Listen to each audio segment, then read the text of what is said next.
Hi, everybody.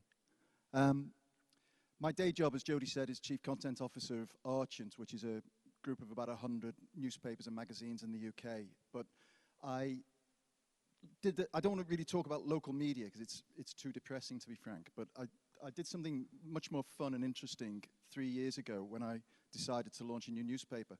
The date, oh, hang on, wait, I've got a clicker, haven't I? I've got to do this myself. Yeah. So that date was very important to me. It was the day after the Brexit referendum.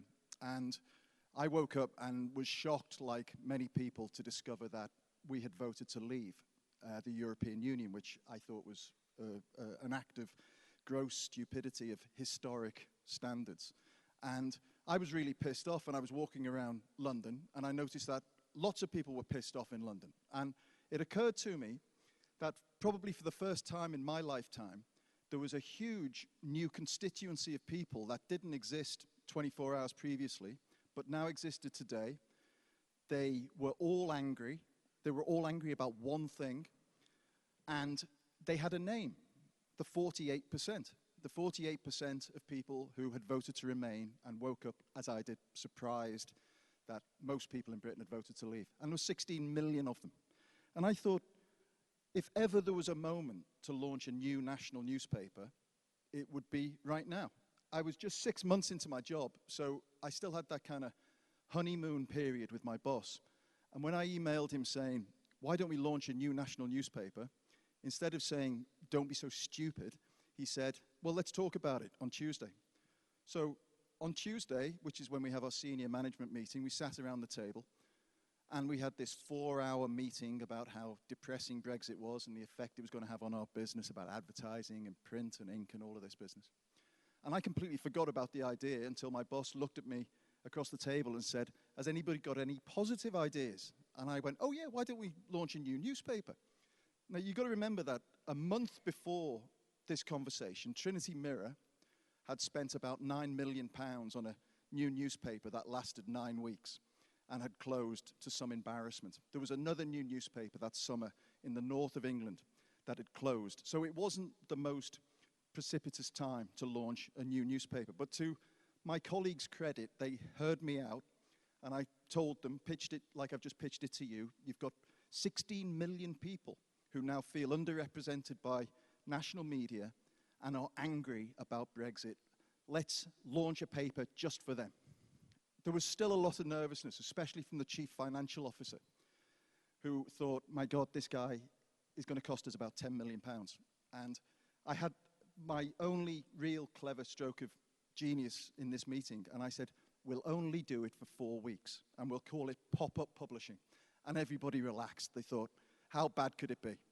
So I got the green light to launch it, and 9 days later, which is a world record for a national newspaper launch, 9 days later, the New European was on newsstands around the whole of the UK. We charged £2 for it. A lot of people have asked me, why a newspaper, not a website? And the reasons to me were obvious. I wanted people to take notice of it. If we launched a new website, who would care? But launching a new newspaper was such a stupid idea that I knew we would get publicity for it. And even if it bombed, we would get some credit for being innovative and creative. I wanted people to pay for it.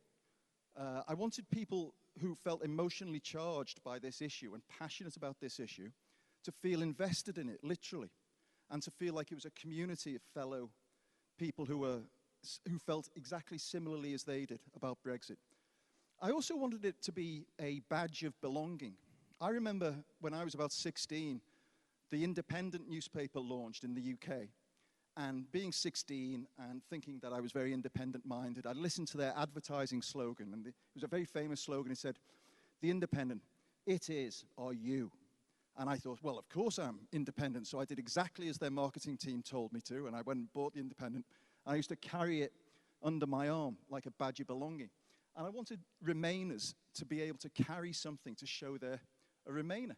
You know, if you think about it, there aren't many ways to demonstrate your political affiliation. If you're a Remainer, you could wear a anti-Brexit badge, you could go on a march, or you could buy a copy of the New European, and you could read it on the tube, and you could leave it at the dentist's office waiting room, and you could annoy leavers by the presence of this new newspaper. So we've become known for our vivid front pages.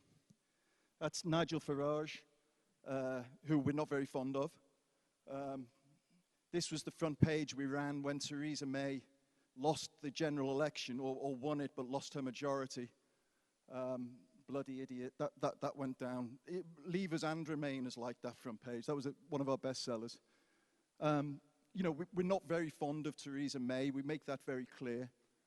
Nor are we very fond of Boris Johnson. This is this week's edition about probably the next Prime Minister of Great Britain, if you can believe that Boris Johnson is going to be that. We don't just cover Brexit. We took the opportunity to cover other matters that I felt were important. When the Russians were bombing Aleppo, we adapted a very famous Spanish Civil War poster to fill the sky with Russian bombers over a picture of a poor kid from Syria who'd been killed. We cover climate change. I don't know if you remember the famous Banksy picture, but that was the same week that happened, so that seemed to be a suitable cover for us. And we don't like Donald Trump.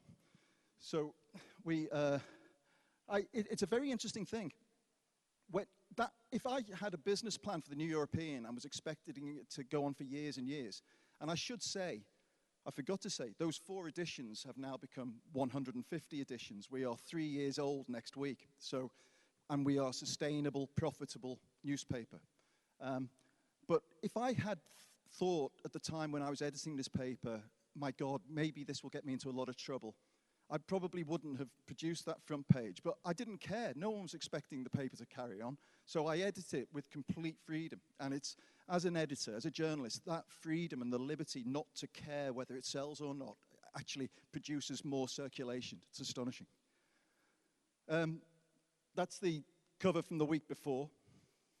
You thought I was the biggest arse on stage here. No. For those, it doesn't translate. Trump is like a kid's word for a fart in the UK. But anyway, I think it works on all levels. Now, you might get the impression that it's a very cheap, nasty tabloid from these front pages, but I want to very quickly flick through the newspaper because you'll see that it's full of high-quality, long-form journalism by some of the best journalists in the UK. Bonnie Greer, Will Self, Alistair Campbell, we've had Tony Blair writing for us, a whole host of absolute talents writing for the New European, and they write for us because they all care as much about the issue as we do. So this is 48 pages of the New European.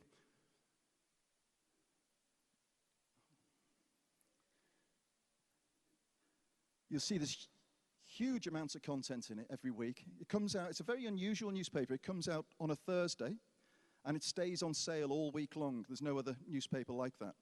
And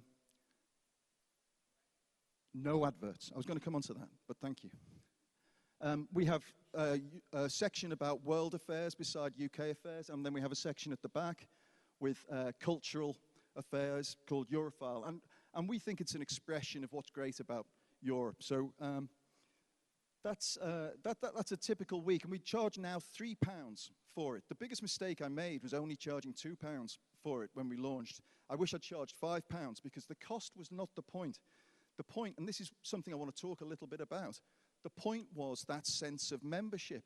And if you think about clubs that you want to be part of, you're perfectly happy to part with money. In fact, it makes it a better experience that you're paying to be part of it. You feel emotionally invested in it. We have no marketing budget. So this advert for the New European in the London Tube, it doesn't exist, it's just photoshopped. So we Photoshop our adverts on top of other adverts, and we put them on social media. And people think that we're spending a fortune on outdoor media in the UK. And they say, who is funding this newspaper? The European Commission, it's an outrage. And we haven't had any funding from anybody, so we fake our marketing. It's been very, very successful. We've won lots and lots of awards in the UK. Besides showing off the awards at the British Media Awards, I wanted to show this picture because the tall chap in the middle is the only full-time member of staff on the New European. And that, by the way, is the entire staff of the New European. We are as streamlined as a newspaper could be. Jasper edits, puts the paper together throughout the week. I get involved about a day a week, and I'm constantly on the email. A couple of designers are working on it a day a week, and then we send the thing to press. The total cost of an issue of the New European in terms of content and pictures for all of that content you just saw is about £6,000. We sell it now for £3 an issue. We sell between 22 and 24,000 copies a week, and we have 10,000 subscribers, and that's growing at 150 subscribers a week. So you can do the maths, but it's a profitable business. And I think as a model of publishing, people who disregard print as a platform are missing a trick. Our readers love the newspaper. They take photographs of themselves reading the newspaper. Sometimes they take a photograph of themselves reading the New European, and there's a croissant or an espresso next to it. So they're showing just how European they are and cosmopolitan. And they really feel strongly about it. They send photos of their pets reading the New European. Every week we have pictures of dogs and hamsters and rabbits, not pooing on the New European, but pretending to read the New European. Maybe that's where it does end up. And we do innovative things within the platform of the newspaper. A month or two ago, we launched this edition by Will Self. I don't know if you know Will Self, but he's a very well-known novelist and thinker in the UK. And we commissioned Will Self to write a 45,000-word piece about Brexit, and had illustrated by a very great cartoonist, Martin Rosen. And that was the entire edition of the New European that week, one article, 48 pages. And it sold 26,000 copies that week, so that was a great success for us. And all of this made me wonder about what was it that went right in the New European. All of us in this room, we work so hard to innovate, and we try things, and the truth is most of those things fail, but this went right, and I tried to think, what was it that went right, and what could I learn about it across everything I do in journalism? And I think about the products that I subscribe to. The New Yorker, the London Review of Books, the New York Times, The Economist, and I thought very hard about why is it that I subscribe to those products. Is it the content? No, it's not. It's the emotion that those products give me. When I think about the London Review of Books dropping through my door, I buy it because it makes me feel intelligent. I feel like an intellectual. I'm smart enough to read the London Review of Books. Even before I open it, it makes me feel better about myself. When I think about the New York Times, it's because I fell in love with Jean Seberg when I was 16, and she wore the International Herald Tribune across her chest, and it's always felt to me a symbol of internationalism. And so that's why I subscribe to the New York Times.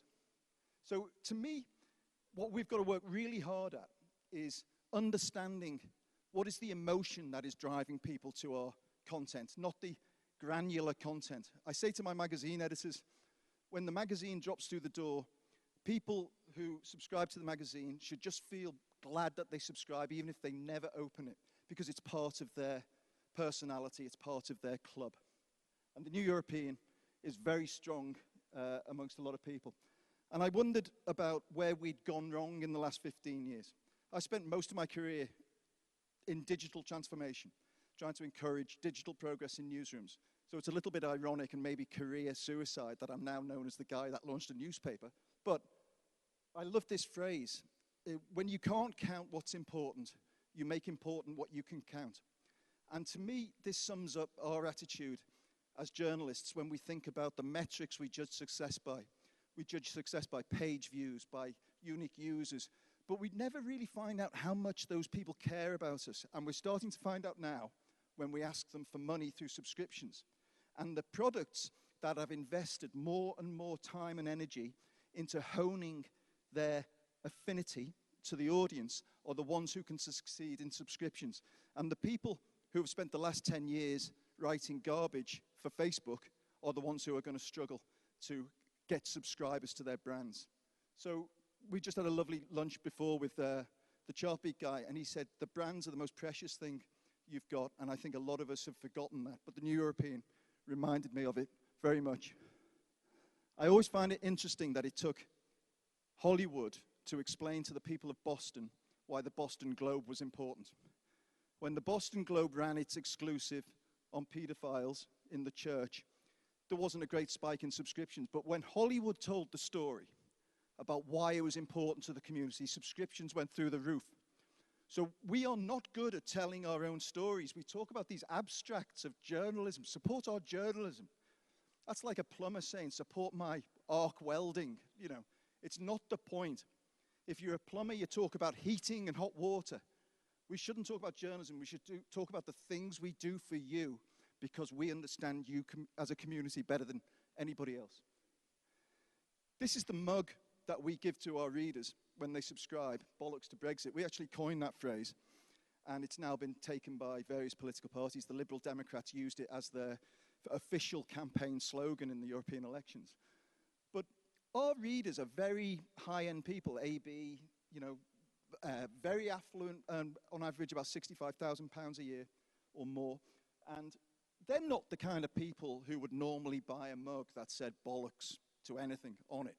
But they feel so strongly about Brexit and they're so fond of the new European that the license you get when you understand that audience to that degree is extraordinary. And I think that's where we've got to all work a lot harder to really understand how do we get the license to do things like that and have our audiences love us for them. I hope it's not the last newspaper. I think it would be a great shame if the New European was the last newspaper in Great Britain. But it may be because all of our attentions have been focused towards digital. But I would say, please always understand that newsprint is an entirely different format to digital. It's an entirely different characteristic. We've now got a website that does 2 million page views a month, and that's growing quickly. But it's the newspaper that is the heart and soul of what we do. It's that physical, tangible product that people can hold, sit on the bus, leave it, post it through a leaver's letterbox. It's that emotion that we've latched onto. And thank you very much indeed for your attention. That was awesome. Thank you, Matt. As always, informative.